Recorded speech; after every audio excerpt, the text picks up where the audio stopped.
உங்கள் விஜய்.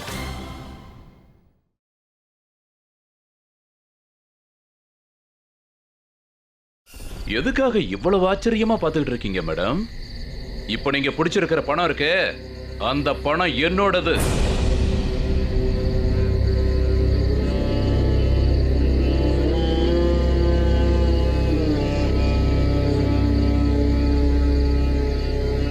ஆமா, நீங்க தான் சொன்னீங்களே என்ன கண்காணிச்சுக்கிட்டு இருப்பேன்னு.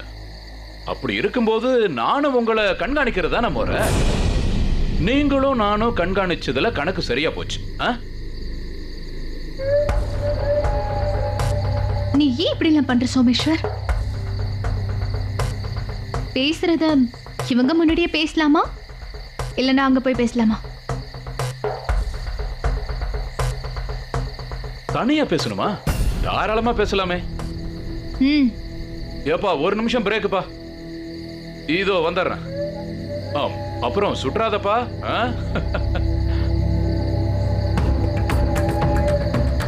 பேசுங்க மேடம், என்ன பேச போறீங்க? மொத்த பணத்தையும் நீ எடுத்துட்டு போலான்னு பாக்குறியா? ஐபிஎஸ் ஆபீசர் ஆகிறதுக்கு நானும் நிறைய ரத்தம் சிந்திருக்கேன். இந்த ஐபிஎஸ் யூனிஃபார்ம் எனக்கு சும்மா கிடைக்கல. அதை வச்சு பார்க்கும்போது எனக்கும் இதுல ஒரு பங்கு வந்தாகணும். 80 உனக்கு, 20 எனக்கு. நீங்க நீங்க என்ன சொல்றீங்க மேடம்? என் காதுல தப்பா விழலையே. ஒரு முறை ரிப்பீட் பண்றீங்களா? 80 20? ஆம், 80 நீ வச்சுக்க, 20 நான் எடுத்துக்கிறேன். நீங்க இப்படி எல்லாம் பேசுவீங்கன்னு நான் எதிர்பார்க்கவே இல்லை மேடம். போதும் போதும். அப்படின்னா என் பணத்துல உங்களுக்கு பங்கு வேணும்னு சொல்றீங்க. ஆனா அன்னைக்கு என்னமோ நீங்க மனுஷனோ இல்ல மந்திரியோ, இந்த உலகத்துல எவனுக்கு பணம் தேவையில்லை. முதல் நாள் நேர்மையா இருக்கிற மாதிரி நடிச்சாகணும் ஸ்டாஃபுங்களுக்காக. இல்லைன்னா எல்லாரும் தலைமையில ஏறி உட்காந்துருவாங்க. என்னை விட நிறைய ஸ்டாஃப்ஸை நீ தானே சமாளிக்கிறேன். உனக்கு இதெல்லாம் நல்லா தெரிஞ்சிருக்கணுமே. மேடம், ஒருவேளை நீங்க என்கிட்ட திருடன் போலீஸ் விளையாட்ட விளையாடுறீங்களா என்ன? விளையாட்டா? எனக்கு நானே நஷ்டத்தை ஏற்படுத்திப்பேனா? இந்த ஏரியா தாதாவான உன்னை பகிச்சுப்பனா என்ன? இது வெறும் ஆரம்பம் தான் சோமேஸ்வர். இனிமே இந்த உறவு கண்டிப்பா நீடிக்க தான் போகுது. எங்க பாரு, இப்ப இந்த இடத்துல எந்த சாட்சியும் கிடையாது. இப்ப இந்த பணத்தை நாம பொறுமையா நிதானமா பிரிச்சுக்கலாம். அந்த கண்மேல நான் பாத்துக்கிறேன். நாளைக்கு பேப்பர்ல செய்தி வரும். தரிமான ஆபீசர் சந்தியா இவ்ளோ பணத்தை பிடிச்சிருக்காங்கன்னு செய்தி வரும். அதோட ராத்திரியோட ராத்திரியா கொள்ளக்காரங்க பணத்தை அடிச்சிட்டாங்கன்னு நியூஸ் வரும். என்னோட தைரியத்துக்கான பரிசும் கிடைச்சிடும். உங்ககிட்ட இருந்து பணமும் எனக்கு கிடைக்கும். இது ரொம்ப நல்ல டீல் தானே சோமேஸ்வர்? இந்த ஏரியால எந்த பிரச்சனையும் வராம பொழப்பு நடத்தணும்னா இந்த டீலுக்கு நீ ஒத்துக்கிட்டே தான் ஆகணும். எனக்கு இருக்கிற பவரை பத்தி தான் உனக்கு நல்லா தெரியுமே. என் கூட கூட்டு சேர்றதுனால உனக்கு எந்த இழப்பும் இல்லை. அடேடே, பரவாயில்ல மேடம். இது வரைக்கும் என்னால மட்டும்தான் அப்படியெல்லாம் விளையாட முடியும்னு நினைச்சிட்டு இருந்தேன். ஆனா நீங்க என்னையும் மிஞ்சி நம்பர் 1 வீராங்கனை ஆயிட்டீங்க. படிச்சதெல்லாம் உதவியா இருக்காதா என்ன? இந்த மாதிரி நீயும் படிச்சிருந்தனா சரி வீடு. மேடம், படிக்கலன்னா என்னப்போ? ஆனா முத நாள் நேர்மையானவங்கிற ட்ரெய்லர். ஆனா உண்மையிலேயே படம் வேற மாதிரியில இருக்கு. என்ன பண்றது, அரசாங்கத்தோட இணைஞ்ச வேலை இல்லையா? உன்ன மாதிரி ஓப்பனா என்னால தப்பு பண்ண முடியாது. கரெக்ட் தான். சரி, அதெல்லாம் இருக்கட்டும். டீல் ஓகே தானே? ஐயோ மேடம், நான் அவ்வளவு ஒண்ணும் முட்டாள் இல்ல. உங்க கூட கூட்டு வச்சுக்கிட்டாதான் நிறைய பணம் பார்க்க முடியும். நான் தான் முத நாளே சொன்னனே, நம்ம கூட்டணி எப்படி இருக்க போகுது பாருங்க. பிரமாதம் மேடம். இந்த 80-20 டீல நான் ஏத்துக்கிறேன். குட். இதுதான் உன்னோட புத்திசாலித்தனங்கிறது. அப்படின்னா சரி, நான் என்னோட பங்கை இப்பவே எடுத்துக்கிறேன். நீயும் இப்பவே வந்து உன்னோட பங்கை எடுத்துக்கோ. சரி மேடம், அதையும் இப்பவே முடிச்சிடலாம். டேய் தம்பி, வாடா. போயே பணத்தை எண்ணுங்க. அப்படியே கலக்கிட்டீங்க தலைவா. என்னோட பர்சனாலிட்டியே அப்படிதான்டா. மேடம்க்கு பிடிச்ச பாட்டை பாடிட்டீங்களா தலைவா?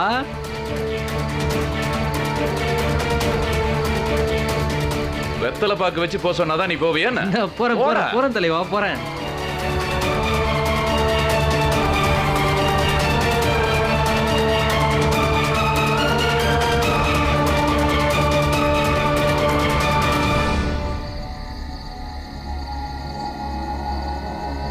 எடுத்துக்கோ. சோமேஸ்வரோட முக்கியமான ஆள் போல இருக்கு. இன்னைக்கு நல்ல வேட்டை உங்களுக்கு இல்லையா? இதுல பாதி உனக்கு வந்துருமா என்ன?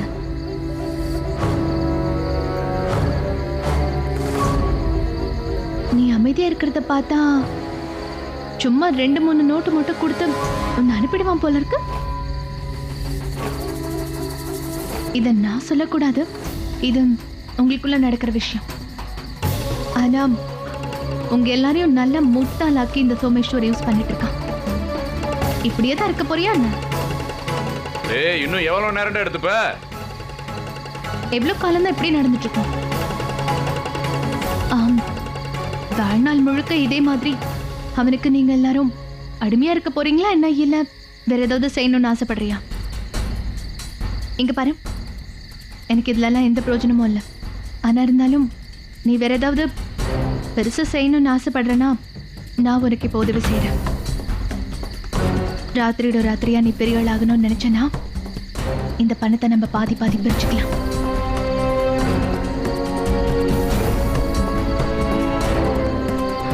இங்க பாரு, உன்கிட்ட இதுக்கெல்லாம் யோசிக்கிறதுக்கு டைமே கிடையாது. நீ உண்மையாவே பெருசா ஏதாவது சாதிக்கணும்னு நினைச்சனா இப்ப நான் சொல்றது கவனமா கேளு.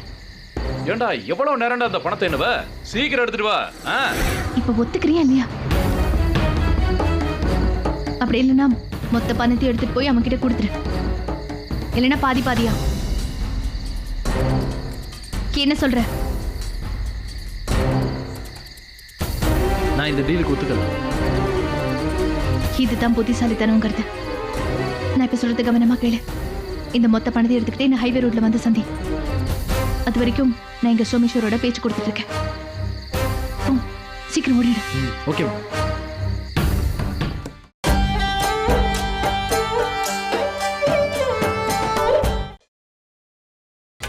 நீங்கள் பார்த்துக் கொண்டிருப்பது உங்கள் விஜய். அண்ணே, அவன் ஓடுறான் பாருங்கண்ணே. ஏய் சோமேஸ்வர், முதல் பணத்தை எடுத்துட்டு ஓடுறான் பாரு. டேய், அவனை பிடிக்கடா.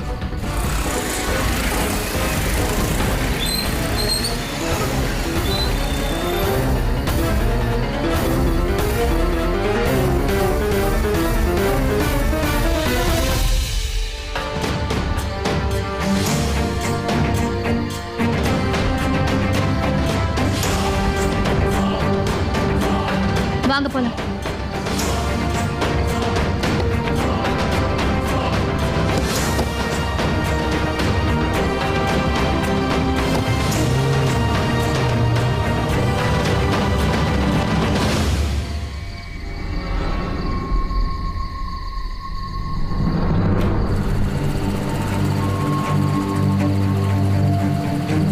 போடா போடா, எவ்வளவு தூரம் போயிருவேன்னு பாத்துறேன். ஓ வாங்கடா.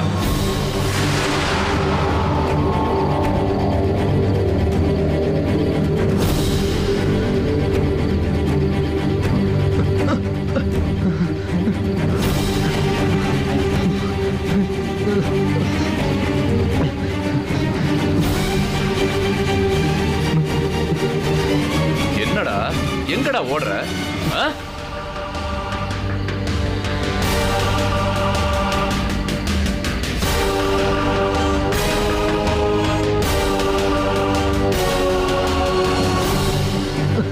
பணத்தை எடுத்துக்கிட்ட ஓடுற? தலைவா, என்ன விட்டுருங்க தலைவா. எனக்கே துரோகம் பண்றியா?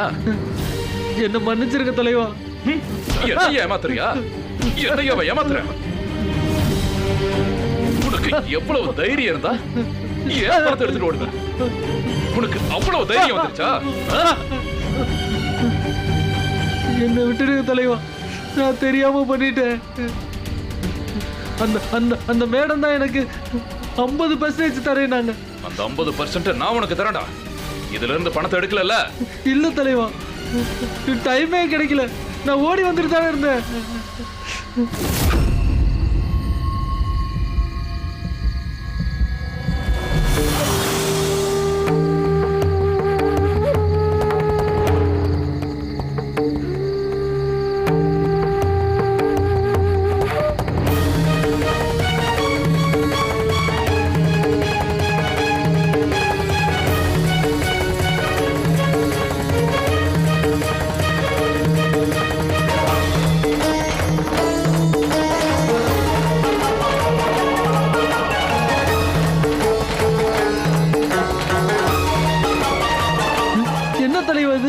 அந்த மேடம் உங்களையும் என்னையும் சேர்த்து முட்டாளாக்கிட்டாங்களே தலைவா.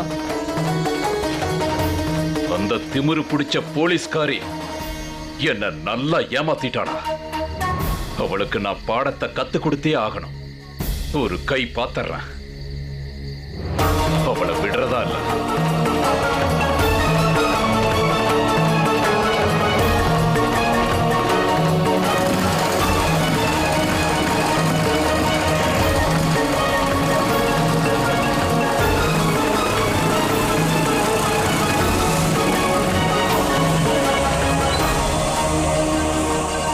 என்ன எல்லா கேஷையும் எடுத்துட்டு போயிட்டாளா?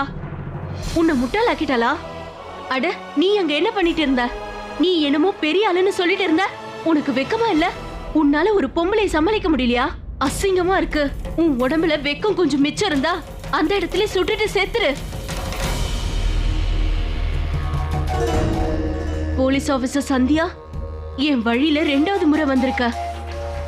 முதல்ல என்னோட சரக்கு, இப்போ என்னோட கேஷ். எலெக்ஷன் வர ஆரம்பிக்க போகுது.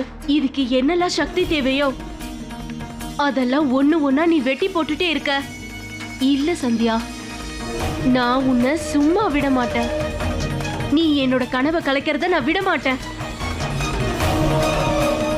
என் ஓட் பேங்கை தயார் பண்ண நான் ஏதாவது செஞ்சே ஆகணும். அது அந்த சந்தியாவால தடுக்க முடியாததா இருக்கணும்.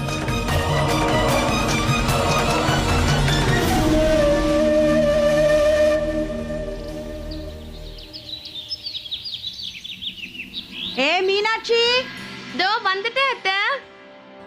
எப்ப வர பாரு. கொண்டு வந்துட்டேன் அத்தை.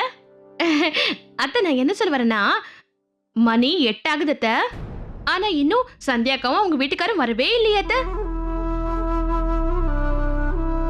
எனக்கு கொஞ்சம் கவலையா இருந்துச்சு, அதனாலதான் கேட்டேன் அத்தை. இது வரைக்கும் இந்த மாதிரி எதுவுமே நடந்ததே இல்லையா, அதான் சும்மா கேட்டேன். ஒருவேளை உங்களுக்கு உடம்புக்கு ஏதாவது முடியாம இருக்குமா அத்தை? நல்லா தெரியும், உன் கவலைய பத்தி எனக்கு நல்லாவே தெரியும். உன் மூளைக்குள்ள ஒரு குள்ளநரி இருக்குல்ல, அத சும்மா உட்கார சொல்லு. சூர்யாவும் சந்தியாவும் காலங்காத்தாலே வந்துட்டாங்க. அவங்கள நிம்மதியா தூங்க கூட விட மாட்டியா? பாருங்க அத்தை, என்ன தப்பா எடுத்துக்காதீங்க. ஆனா சந்தியாக்கா டியூட்டி பாக்குறதுக்காக போறாங்க. சரி, சந்தியாக்கா வீட்டுக்காரங்க போய் என்னத்த பண்ணுவாரு சொல்லுங்க. சரி, நீ ஒரு வேலை பண்ணு. இனிமே நீயும் சந்தியா கூட சேர்ந்துக்கிட்டு ராத்திரி நேரத்துல டியூட்டிக்கு கிளம்பி போயிடு. உன்னோட எல்லா சந்தேகமும் தீர்ந்துடும். என்ன டியூட்டி பண்றாங்கன்னு பாத்துக்கோ. அக்கா மாமான்னு பாட்டு பாடுறத முதல்ல நிறுத்து. சீக்கிரம் வேலையை பாரு. உன் பெரியத்த வேற 5 கிலோ அப்பளத்தை செய்ய போறேன்னு சொல்லிட்டு போயிருக்காங்க. அவங்க அப்பளத்தை எல்லாம் செஞ்சு முடிச்சிட்டு நேரா வந்து என் தலை மேல உட்காந்துக்கிட்டு, சரோஜா பாத்தியா, நானும் என் மருமகளும் சேர்ந்து 5 கிலோ அப்பளத்தை 1 மணி நேரத்திலே செஞ்சு முடிச்சிட்டோம். அட ராமா, உனக்கு தான் 3 மருமகளுங்க இருக்காளுங்களே, அப்படி இருந்தவா இவ்ளோ நேரமாச்சு அப்படின்னு சொல்லுவா. ஐயோ அத்தை, நீங்க செமையா டுமுக்குறி பண்றீங்க அத்தை. சரோஜா, நீ அதை பத்தி கவலையே படாத. இவரு வேற நடுவுல. நீ ஒரு வேலை பண்ணு, வேணா 1 கிலோ மாவை என்கிட்ட கொடு. ஒரே நொடியில சாப்பிட்டு தீத்துறேன். அவங்க வந்தாங்கன்னா 1 கிலோ அப்பளத்தை செஞ்சு அதை தின்னும் தீத்தாச்சுன்னு சொல்லிரு. இந்தாங்க, எதுக்கு 1 கிலோ? இதோ இந்த 5 கிலோ அப்பளத்தையும் மொத்தமா எடுத்து அப்படியே முழுங்கிடுங்க. அவங்க கேட்டாங்கன்னா என் புருஷனுக்கே நெய்வேத்தியம் பண்ணிட்டேன்னு சொல்லிடுறேன். அம்மா, நான் காய்கறி வாங்கிட்டு வந்துட்டேன். அம்மா இங்க பாருங்கம்மா, ஏன் கவலைப்படுறீங்க? நீங்க என்கிட்ட கொடுங்க, நான் பண்ணி தரேன். நீங்க அப்பளோன்னு ஆன்னு சொல்றதுக்குள்ள நான் எல்லா வேலையும் டக்கு புட்டுன்னு முடிச்சு வச்சிடுறேன். என்கிட்ட கொடுங்க. வேண்டாம் வேண்டாம், பரவாயில்ல இருக்கட்டும். ஐயோ லக்ஷ்மணா, உனக்கு திருஷ்டி எதுவும் படாம இருக்கணும். ஐயோ அத்தை, இங்க பாருங்க, இந்த லக்ஷ்மண் இருக்கிற வரைக்கும் நம்ம எல்லாரும் எதுக்காக அத்தை கவலைப்படணும் சொல்லுங்க, இல்லையா? அட என்ன நீங்க இப்படி பேசிட்டீங்க? தயவு செஞ்சு நல்ல விதமா பேசுங்க. ஏன் கட்டைய அப்படி சுத்திட்டு இருக்கீங்க? ஏன் அப்படி? எங்க பாட்டி என்ன சொல்லுவாங்க தெரியுமா? கட்டையை இப்படியே சுத்திக்கிட்டே இருந்தீங்கன்னா கையில் இருக்கிற பணம் எல்லாம் அப்படியே போயிடுமா. பணம் போயிடுமா? ஆமா, கையில இருக்கிற பணம் எல்லாம் போயிருச்சுன்னா அப்புறம் என்ன நடக்கணும் உங்களுக்கே தெரியும்ல. பணம் போயிடும் தான் நீ சொல்லாதானே? பணம் வரும் வரும்னு சொல்லு. அட ஆண்டவா ராமா, இந்த கஸ்தூரி எங்க? ஹே கஸ்தூரி, எல்லா வேலையும் அப்படியே போட்டுட்டு சீக்கிரம் கீழே வா, நிறைய அப்பளம் போட வேண்டியிருக்கு.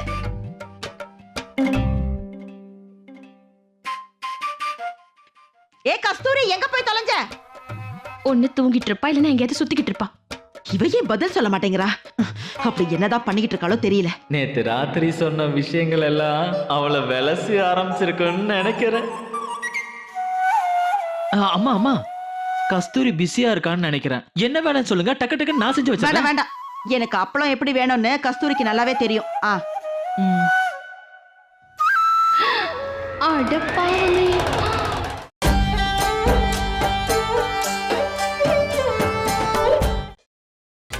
நீங்கள் பார்த்துக் கொண்டிருப்பது உங்கள் விஜய்.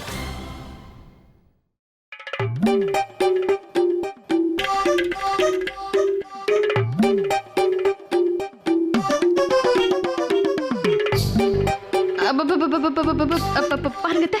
என்ன? அவளை கொஞ்சம் பாருங்க அத்தை. அட கடவுளே.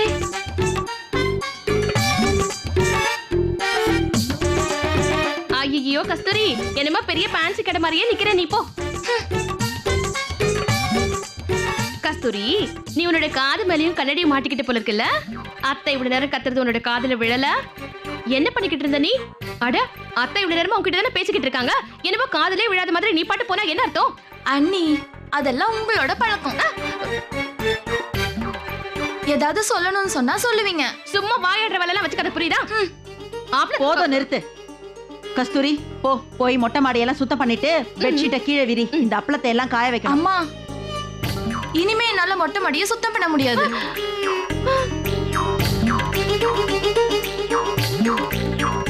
என்ன என்ன சொன்ன? காலங்காத்தாலே எதையாவது குடிச்சு தொலைச்சிட்டியா? ஏன் இப்படி பைத்திய மாதிரி பேசிட்டு இருக்க? போ போ, மாடிக்கு போ. அம்மா, நான் வெளியே போறேன். எனக்கு ஒரு மீட்டிங் இருக்கு. இவளுக்கு யாரோட மீட்டிங் இருக்கும்? என்ன கஸ்தூரி, உனக்கு மூளை குழம்பிடுச்சா? கஸ்தூரி, யார் கூட மீட்டிங்? ஐயோ, எந்த மீட்டிங்கும் இல்ல. இவளை தேடி இவளோட 4 ஃப்ரெண்ட்ஸ் வருவாங்கன்னு நினைக்கிறேன். அதுவும் கிராமத்துல இருந்து மாட்டு வண்டியில வருவாங்கன்னு நினைக்கிறேன். எல்லாரும் திருவிழாக்கு போறாங்களோ என்னமோ, அதான் மெனிக்கு குளிக்கி அம்மா கிளம்பிட்டாங்க. யார் பேச்சும் கேட்காம. நீங்க கரெக்டா சொன்னீங்க மீனா அண்ணி. இனிமே நான் இங்க வேலை செய்யறதா இல்ல. என்ன பக்கத்து வீட்டுக்கார அம்மா வந்து பார்க்க சொல்லியிருக்காங்க. அவங்களுக்கு புது வேலைக்காரி வேணுமா. அப்படியா கஸ்தூரி? அதனாலதான் நான் அவங்கள பார்க்க போறேன். எனக்கு ரொம்ப லேட் ஆகுதுமா. இதான் விஷயமா? சம்பளத்தை ஏத்தி கொடுங்கன்னு நேரடியா சொல்லிருக்கலாம்ல. இதெல்லாம் எனக்கு கேட்க வேண்டிய அவசியமே இல்லம்மா. அதெல்லாம் நீங்களே புரிஞ்சுக்கணுமா. விலைவாசி எவ்வளோ ஏறி போயிருக்கு.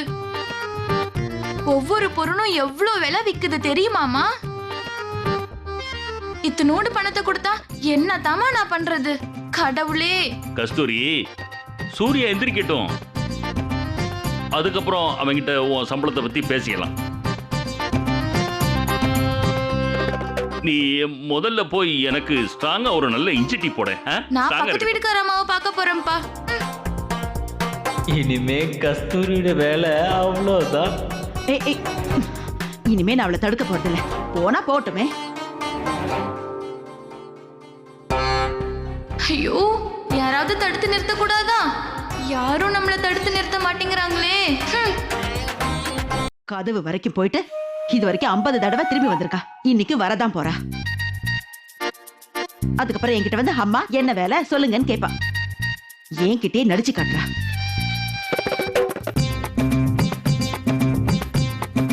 போட்டும் அந்த பணத்தை நான் வேற யாருக்காவது கொடுத்துக்கிறேன்.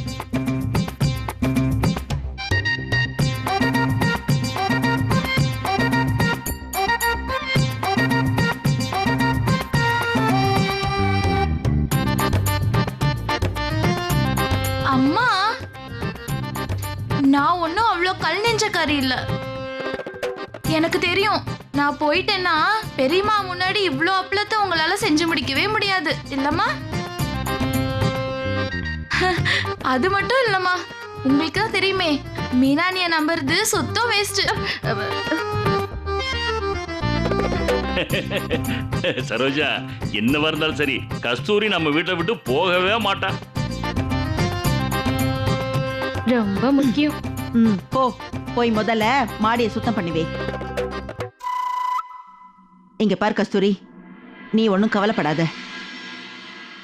நான் போன வாரமே சூர்யா சந்தியா கிட்ட உன் சம்பளத்தை ஏத்த சொல்லிட்டேன். ரொம்ப நன்றிம்மா. ஆ சரி சரி, தொடப்போம் அங்கதான் இருக்கு, எடுத்துட்டு போய் மாடியை சுத்தம் பண்ணி வை. சரிங்கம்மா. தோ உங்க ராமர் சீதை ஜோடி வந்துட்டாங்கம்மா. வாமா வா, உட்காரு. அத்த, நானும் அம்மா, நேத்து ராத்திரி உங்ககிட்ட மேடம் செஞ்ச காரியத்தை பத்தி உங்ககிட்ட சொல்லவே இல்லையே. என்ன ஒரு வீர தீர வேலைய செஞ்சிருக்காங்க தெரியுமா? சாக்ஷாத் அந்த கடவுளோட ரூபத்தை எடுத்த மாதிரி இருந்துச்சு.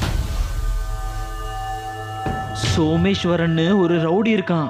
அவனும் அவனுங்களோட அடியாளுங்களையும் அவங்களோட பெரிய பெரிய கத்தையும் பெரிய பெரிய துப்பாக்கியும் அவங்க வச்சுக்கிட்டு இருந்தாலும் நம்ம மேடம் பயப்படவே இல்லைல்ல, சும்மா விரட்டி அடிச்சு ஓட விட்டாங்கல்ல. விரோதத்தை வளர்த்துக்கிட்டாங்க தான் நான் சொல்லுவேன். அதோட அம்மா ஜப்தி பண்ண அந்த பணம் இருக்கே, கருப்பு பணம், அதை அப்படியே ஸ்டைலா பிடிச்சிட்டாங்கல்ல. அட ராமா.